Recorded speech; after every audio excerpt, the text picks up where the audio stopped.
দেখুন ব্যাপারটা হচ্ছে সবাই আর অন্যদের লড়াইয়ে হয়তো হারছে। কিছু মানুষকে ভুল বুঝিয়ে, কিছু মানুষকে লোভ দেখিয়ে, কিছু মানুষের নামে মিথ্যা মামলা দেবো, জেলের মধ্যে রাখবো, এই ধরনের অনেককে ভয় দেখানো হচ্ছে।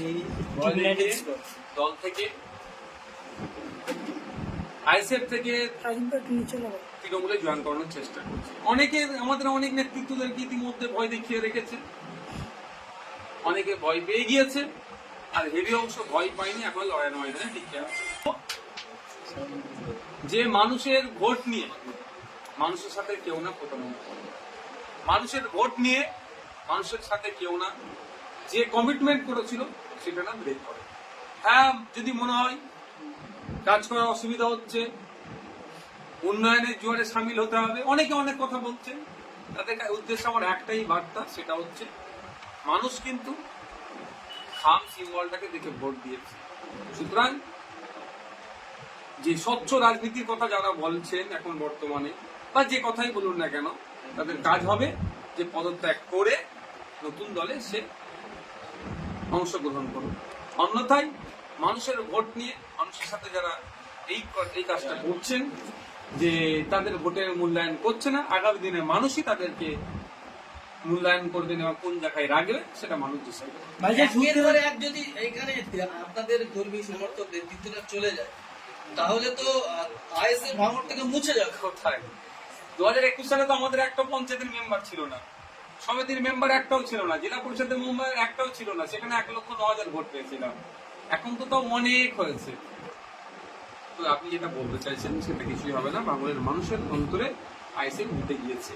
তো কোনো একটা নির্বাচিত জনপ্রতিনিধি যদি বিভিন্ন ফলে যায়, তাতে আইএসএফ এর খুব ক্ষতি হয়ে যাবে, এরকম ব্যাপার না।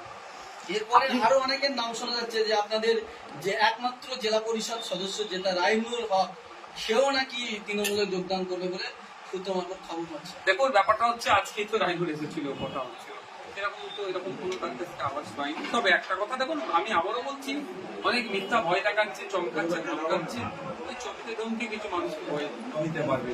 সামগ্রিকভাবে আইএসএফ কে রুখে রাখতে পারবে। নেতারা যদি ভয় পায় তাহলে কর্মীরাও তো ভয় পেয়ে যাবে। কর্মীরা বেশি শক্তিশালী মনে হচ্ছে। আপনি তো বলেছিলেন যে আপনাদের জেলা প্রার্থী যদি কখনো দল প্রত্যাগ করেন আপনার আইনি ব্যবস্থা নেই। অবশ্যই সেটা তো প্রসিডিউর শুরু হচ্ছে। ভাইজান, গোপন সূত্রের খবর আসমা খাতুন তৃণমূলে যোগ দিয়েছেন নাকি তৃণমূল নেতাদের সঙ্গে কিছু টাকার সমঝোতা করবেন, কি বলবেন? দেখুন ওটা আমার কাছে খবর নেই, আমি কারো ওই উড়ো কথা আমি বলতে পারবো না। যদি ওইটা জানতাম আমি এখনই বলে দিতাম যে তৃণমূল ছুটি গিয়েছে। আপনাদের কাছে যদি এক্সাক্ট কোনো এই ধরনের খবর থেকে থাকে দেবেন, বরঞ্চ আইনি লড়াই আমাদের সুবিধা হবে। আজকে আরাবুল ইসলাম বাড়ি জেল থেকে বেরিয়েছে দীর্ঘ 5 মাস পর, কি বলবেন? দেখুন, পঞ্চায়েত হিংসায় মামলাতে তারপরে একাধিক মামলা হয়েছে, তারপরে তার দলের অন্যান্য নেতারা তার বিরুদ্ধে কি ষড়যন্ত্র করেছেন নতুন করে বলতে রাখছে না।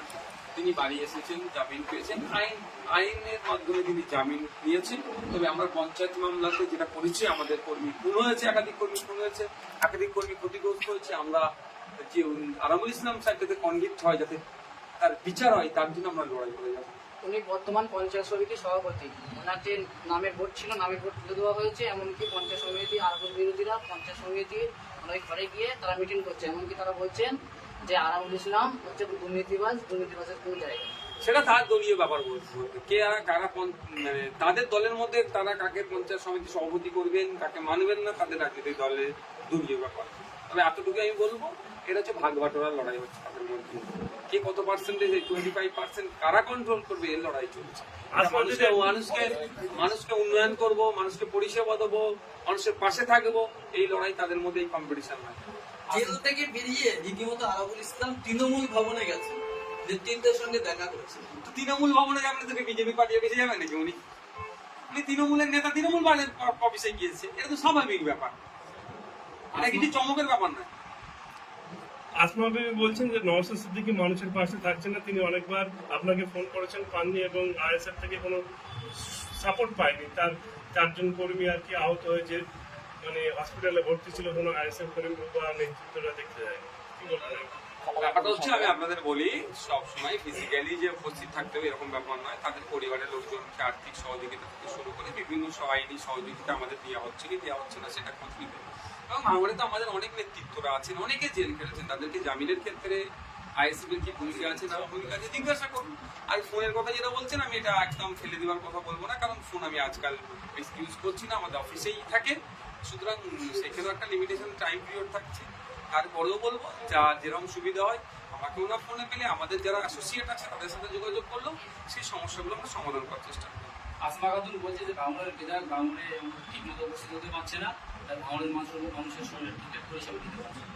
দেখুন ব্যাপারটা হচ্ছে নতুন তো তৃণমূলের নাম লিখিয়েছে, এই ধরনের না কথা বললে তৃণমূলের গরুগুলো করে তার ভালো না, সেই জন্য বলছে বলতে দিন তৃণমূলের জায়গাটা কোথায় করবে তিনি করে নেবেন। আইএসএফ এর স্যাম্বলে জিতলো, তাহলে আইনি পদক্ষেপ কি নিচ্ছেন? আপনি তো বারংবার বলেন আইনে কি পদক্ষেপ নেবো সেটা তো আর মিডিয়ায় বলা যায় না, লিগাল যে প্রসিডিওর আছে সেগুলো আমরা মেনে নেবো। উপনির্বাচনে কি আইনি ব্যবস্থা সেটা আমাদের লিগাল যে প্রসিডিওর আছে সেগুলো আমরা মেনে নেবো। উপনির্বাচনে কি প্রার্থী না, এই 4টে উপনির্বাচন আমরা দিচ্ছি না, পরে যেটা আছে যেগুলো আছে আরো 6টা মতো আছে সেগুলো আমরা মেনে নেবো। কোথাও কি বাংলাদেশ সমর্থন করছে না, কোনো সমর্থনের প্রশ্ন আসছে না বা কোনো বিরোধিতার প্রশ্ন আসছে না, আমরা প্রার্থী দিচ্ছি না, কন্টেস্ট করছি না। পরের গুলো করবেন বলে আশা করছি। সে অবশ্যই জানতে পারবো।